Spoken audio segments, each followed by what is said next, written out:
Hello friends, आज हम बात करने वाले हैं सांख्यिकी के एक महत्वपूर्ण टॉपिक मोड के बारे में, जिसे हम बहुलक या फिर बहुलांक भी कहते हैं। बोर्ड पर आप स्पष्ट रूप से देख पा रहे होंगे, मैंने फॉर्मूला लिखा है। मोड को हम MO से व्यक्त करते हैं, और मोड की जब हम बात करते हैं और जब अवर्गीकृत आंकड़े हमारे पास हों तो फिर हम ये देखते हैं कि कौन सा टर्म सबसे ज़्यादा बार आया है, अर्थात कौन से टर्म की फ्रिक्वेंसी सबसे ज़्यादा है, वही हमारा मोड होता है या फिर मध्यांक होता है या फिर बहुलक होता है। इसके अतिरिक्त यदि वर्गीकृत आंकड़े दे रखे हों या फिर क्लास इंटरवल में आंकड़े दे रखे हों तो फिर हमें इस फॉर्मूले का प्रयोग करते हैं, जिसे मैंने बोर्ड पर लिखा है। MO मीन्स मोड बराबर L plus F1 minus F0 upon 2F1 minus F0 minus F2 into H। जो टर्मिनोलॉजी मैंने यूज की है उनके बारे में भी लिखा हुआ है। सबसे पहले L क्या है? Lower limit of model class. जो हम मॉडल क्लास निकालेंगे उसकी लोअर लिमिट। F1 क्या है? Frequency of model class. सबसे पहले हमें F1 की वैल्यू ही निकालनी होगी, उसके बाद हम और चीज़ों की को निकालेंगे। उसके बाद हम बात करते हैं F0 की, जो कि प्रीसीडिंग फ्रिक्वेंसी है, अर्थात मॉडल क्लास से पहले वाली फ्रिक्वेंसी जो होगी वो प्रीसीडिंग फ्रिक्वेंसी, जिसे हम F0 से डिनोट करते हैं। उसके बाद F2 सक्सीडिंग फ्रिक्वेंसी, अर्थात मॉडल क्लास के बाद वाली नीचे वाली जो फ्रिक्वेंसी होगी उसे हम सक्सीडिंग फ्रिक्वेंसी कहते हैं। इसके अतिरिक्त H की यहाँ पर बात करते हैं। H के बारे में आप पहले से जानते हैं। H का मतलब साइज ऑफ क्लास इंटरवल, अर्थात उच्चतम सीमा माइनस निम्नतम सीमा का जो अंतर है, अर्थात higher limit minus lower limit बराबर जो वैल्यू आएगी वो किसके अंतर्गत होगी? वो होगी H के अंतर्गत। ठीक है, तो इसको निकालने के यहाँ पर दो तरीके हैं, या फिर दो तरीके से हम इसको निकाल सकते हैं। एक तो जब आंकड़े क्लास इंटरवल में दे रखे हों, अर्थात वर्गीकृत आंकड़े हों या फिर ग्रुप्ड डेटा हो, तो फिर हम इस फॉर्मूले का प्रयोग करते हैं।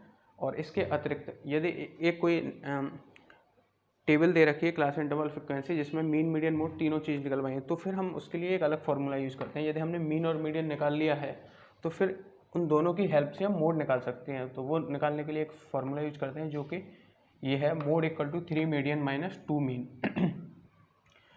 अब या तो मीन और मीडियन हमने कैलकुलेट किया हो तो भी हम मोड की वैल्यू निकाल सकते हैं, या फिर मीन मीडियन दे रखा हो तो भी हम डायरेक्टली इस फॉर्मूले में पुट करके मोड की वैल्यू निकाल सकते हैं। अब हमने यहाँ पर एक समस्या को लिया है जिसमें कि क्लास इंटरवल और फ्रिक्वेंसी दे रखी है। क्लास इंटरवल 0 से 5 से लेकर 15 से 20 तक है, और इस क्लास इंटरवल का जो साइज है, जिसे हम H बोलते हैं, वो है 5।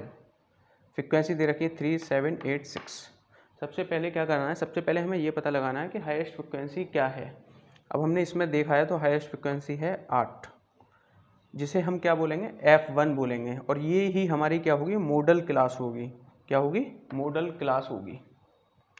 अब 8 को हमने F1 माना है, तो F0 के लिए क्या दे रखा है? प्रीसीडिंग फ्रिक्वेंसी, अर्थात मॉडल क्लास वाली फ्रिक्वेंसी से पहले वाली। तो पहले वाली क्या है? ये। तो 7 क्या होगी यहाँ पर? F0। और 8 के बाद वाली जो फ्रिक्वेंसी होगी वो क्या होगी? F2। तो जो F2 की वैल्यू है वो कितनी होगी? 6। H की वैल्यू मतलब class of interval, size of class interval हमने निकाली लिया 5। उसके अतिरिक्त अब हमारे पास सभी वैल्यू आ गए, हम सीधे क्या है फॉर्मूले में वैल्यू पुट कर देंगे। तो mode equal to L plus F1 minus F0 upon 2F1 minus F0 minus F2 into H।